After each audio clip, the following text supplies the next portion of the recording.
Hello everyone, brain balance में आप सभी का स्वागत है। इस वीडियो में हम लोग पर्शियन और मैसेडोनियन इन्वेजन के बारे में जानेंगे कि कौन कौन सा पार्ट उन लोगों ने कॉन्कर किया था, क्या प्रभाव पड़ा है इंडिया के ऊपर। तो इन सब चीज़ों के बारे में हम लोग जानेंगे। तो चलिए शुरू करते हैं।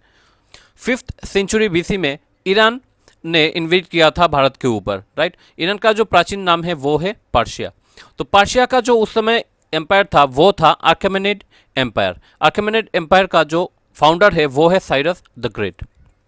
उस समय इंडिया में क्या चल रहा था, जो मगध है जो प्रेजेंट डे बिहार में स्थित है, उसका जो राजा था वो था Bimbisara. Bimbisara he was the founder of Haryanka dynasty, right. इसके ऊपर मैंने अलग से लेक्चर बनाया है, आप लोग प्लेलिस्ट में चेक कर सकते हैं। तो बिम्बिसारा अपना टेरिटरी को एक्सपांड करने के लिए बहुत सारे किंगडम को कॉन्कर कर रहे थे उस समय। और हम लोग नॉर्थ वेस्ट में क्या देखते हैं, north west part of India में हम लोग देखते हैं कि उस समय पॉलिटिकल डिसयूनिटी था। जो नॉर्थ वेस्ट पार्ट में कंबोजा, गंधारा और मद्रा जैसा किंगडम था। चलिए हम लोग मैप में देखते हैं। ये है north west part of India. तो उस समय आप लोग देख पा रहे होंगे ये है कंबोजा, गांधारा और मद्रा। तो इन किंगडम्स के बीच आपस में युद्ध चल रहा था, ठीक है, कि कौन पावर में रहेगा। तो इसके लिए ये लोग आपस में लड़ाई कर रहे थे। तो इसका फायदा उठाया साइरस ने। साइरस जो कि आर्केमेनिड एम्पायर का रूलर था। तो उन्होंने यहाँ पे आके गांधारा को और ये जो जगह है इसको कब्जाया था, ठीक है। उसके बाद साइरस का जो पोता है डरियस, इन्होंने सिंध और पंजाब रीजन को कब्जा किया था, ठीक है। तो आप लोग देख पा रहे होंगे अकेमेनिड एम्पायर का जो टेरिटरी है वो इतना तक फैला हुआ था, ठीक है। उसके बाद डरियस का जो पुत्र है वो है जेरजेक्स।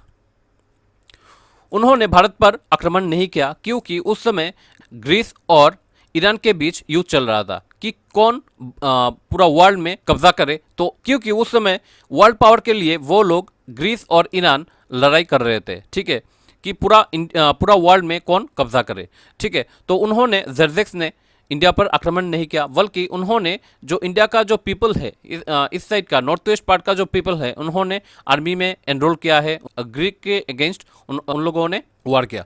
लेकिन अल्टीमेटली किसका जीत हुई है, ग्रीस का जीत हुई है, राइट। ये जो खम्बोजा, गांधारा और मद्रा और जो सिंध पंजाब जो रीजन है ये था 20th province of Achaemenid empire. Achaemenid empire का 28 प्रोविंस था, राइट। प्रोविंस यानी कि स्टेट, जैसे कि कंट्री का छोटा भाग स्टेट होता है, इस तरह हर एक किंगडम का छोटा भाग होता है। इसको हम लोग प्रोविंस भी कहते हैं और वो लोग क्षत्रपी कहते हैं। तो ये जो 28 प्रोविंस था ये था कंबोजा, गांधारा, मद्रा, सिंध, पंजाब, इसको लेके। और यहाँ से इस जगह से उन लोगों को 360 टैलेंट गोल्ड रेवेन्यू में मिलता था। तो 360 टैलेंट क्या है, 1 टैलेंट इक्वल टू 50 kg। कोई कोई ये मानता है कि 1 टैलेंट इक्वल टू 50 kg और कोई कोई हिस्टोरियन ये मानते हैं कि 1 टैलेंट इक्वल टू 32 kg। तो 20 से 50 के बीच ये रहेगा, ठीक है। तो आप लोग सोच पा रहे होंगे कितने सारे वो लोग रेवेन्यू कमाते थे इंडिया से, राइट। तो एक बात याद रखना है यहाँ पे, जो साइरस जब इंडिया पे इन्वेट कर रहे थे तो उस समय का जो राजा था वो था बिम्बिसारा, राइट। और जेरजेक्स ने कोई भी इन्वेट नहीं किया इंडिया के ऊपर क्योंकि उस समय ग्रीक और ईरान के बीच युद्ध चल रहा था, ठीक है। ईरान का जो इन्वेजन था इंडिया के ऊपर तो इसका प्रभाव इंडिया पर क्या पड़ा है। इंडिया और ईरान के बीच ट्रेड, कॉमर्स, बिजनेस ये सब शुरू हो गया है। बहुत ही फास्ट ट्रेड चल रहा था उस समय। इंडिया और ईरान का जो रिलेशन था 200 ईयर्स तक चला। ईरानियन का जो स्क्रिप्ट है वो है खरोष्टी स्क्रिप्ट, ठीक है। तो ये भी इंडिया में यूज़ किया करते थे लोग, जैसे कि अशोका ने अपने इंस्क्रिप्शन में खरोष्टी स्क्रिप्ट का भी यूज़ किया है। खरोष्टी स्क्रिप्ट ये अरबिक की तरह है, जैसे कि राइट से ये लोग लेफ़्ट लिखते हैं, हम लोग जैसे लेफ़्ट से राइट लिखते हैं, तो इस तरह वो लोग राइट से लेफ़्ट लिखते थे, ठीक है। तो Kharosthi script is an Iranian script, right. और इसके बाद अशोका का जो मोनुमेंट था ये बेल शेप में डिज़ाइन किया था। बेल शेप एक डिज़ाइन है जिसका यूज़ ईरानियन करते थे, ठीक है। तो इसका भी हम लोग इन्फ्लुएंस देख पाते हैं इंडिया पे, राइट। इसके बाद आता है मैसेडोनियन इन्वेजन। मैसेडोनियन एम्पायर कहाँ पे था, ग्रीक पे था। अलेक्जेंडर आप लोग जानते ही होंगे, Alexander who was the great king. तो अलेक्जेंडर को पता चलता है इंडिया के ग्रेट वेल्थ के बारे में, संपत्ति के बारे में, किससे पता चलता है? ईरान से पता चलता है कि बहुत सारे मूल्यवान चीज़ें हैं, ठीक है, तो वहाँ पे आक्रमण किया जाए। अलेक्जेंडर का जो पिता है वो है फिलिप। जब वो छोटे थे तो उस समय से उनका ड्रीम था कि पूरा वर्ल्ड को कॉन्कर करना, बट अनफॉर्चुनेटली 33 एज में उनका मृत्यु हो जाता है। तो उन्होंने एशिया माइनर, ईरान, इराक को कब्जा किया था। उसके बाद आता है नॉर्थ वेस्ट इंडिया पर आक्रमण करना, ठीक है। उन्होंने क्या किया? नॉर्थ वेस्ट इंडिया पर आक्रमण किया। नॉर्थ वेस्ट में उस समय जो किंगडम था वो है टक्सीला, जो कि इंदास और झेलुम के बीच आप लोग देख पा रहे होंगे। जो रेड डॉट है ये टक्सीला जो किंगडम है। टक्सीला का जो किंग था वो था अम्बी, राइट। और झेलुम और चेनाव के बीच यहाँ पे था हाइडसपास। हाइडसपास का जो राजा है वो है पोरस। अम्बी बहुत ही डरपोक था, तो उन्होंने बिना युद्ध किए उनका जो किंगडम था वो सौंप दिया अलेक्जेंडर को। लेकिन पोरस बहुत ही नीडर था, बहुत ही ब्रेव था। उन्होंने अंत तक लड़ा अलेक्जेंडर के साथ, लेकिन बाद में पोरस का हार हुआ है। लेकिन अलेक्जेंडर ने पोरस का बहादुरी देख के उनको जो उनका किंगडम छिना गया था उनको रिटर्न कर दिया था।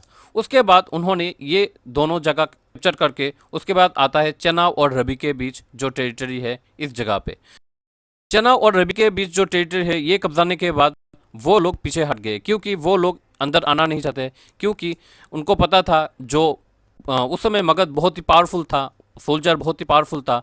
तो ये सुन के ये लोग पीछे हट गए, ठीक है। और इसके अलावा वो लोग बहुत युद्ध लड़े थे, तो इसके लिए उन लोगों को होम सिकनेस आ गया था सोल्जर में, और डिजीज भी आ गया था, ठीक है। तो इससे क्या हुआ, वो लोग अलेक्जेंडर का जो सोल्जर है वो लोग रिटर्न बैक हो गए थे, राइट।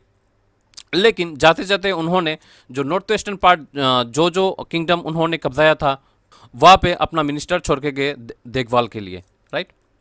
तो अलेक्जेंडर का इन्वेड का क्या प्रभाव पड़ा है इंडिया के ऊपर? इंडिया और यूरोप के बीच जो सी रूट और जो लैंड रूट है वो खुल गया था, आपस में ट्रेड करने लगे लोग, ठीक है। अलेक्जेंडर के इन्वेड के बाद भारत के जो राजा लोग थे वो लोग सोचने लगे कि अब हम लोगों को यूनिफाइड एम्पायर बनाना होगा, ताकि कोई बाहर का देश आके यहाँ पे आक्रमण ना करे या फिर कब्जा ना ले, ठीक है। अलेक्जेंडर का जो हिस्टोरियन है बहुत ही अच्छे तरीके से वो लोग रिकॉर्ड करते थे अपना जो कैंपेन होता था, वार होता था डेट के अनुसार, और उस डेट का फ़ायदा इंडियन हिस्टोरियन को हुआ, ठीक है। हिस्ट्री लिखने के लिए उन लोगों का जो डेट है ये यूज़ किया था, ताकि एक्यूरेट क्रोनोलॉजी बने रहे, राइट। इसके अलावा हिस्टोरियन ने बहुत कुछ लिखा इंडिया के बारे में, इंडिया का सोशल और इकोनॉमिक कंडीशन के बारे में। उस समय सती सिस्टम था इंडिया पे, और लड़की लोगों को बेचा जाता था मार्केट पे बाई पुअर पेरेंट्स, और बहुत ही अच्छा ब्रीड का ऑक्शन मिलता था नॉर्थ वेस्ट पार्ट में। जब अलेक्जेंडर ने इन्वेड किया था इंडिया के ऊपर, उस समय जो राजा था वो था धनानंद, जो कि नंद डायनेस्टी का किंग है। नंदा डायनेस्टी का किंग है धनानंद। ही was the last king of he was the last king of Nanda dynasty, right. और उसके बाद चंद्रगुप्ता मौर्य ने धनानंद की हत्या की है और मौर्य वंश की स्थापना की है, राइट। अलेक्जेंडर ने बहुत सारे स्मॉल किंगडम को डिस्ट्रॉय किए थे, कब्जा किए थे। तो इससे क्या हुआ, जो किंगडम था बहुत ही वीक हो गया था। और इस वीकनेस का फ़ायदा चंद्रगुप्त मौर्य ने उठाया कि जब अपना टेरिटरी एक्सपांड कर रहे थे तो आसानी से चंद्रगुप्त मौर्य ने एक्सपांड कर लिया था, ठीक है। तो ये है वीडियो का अंत।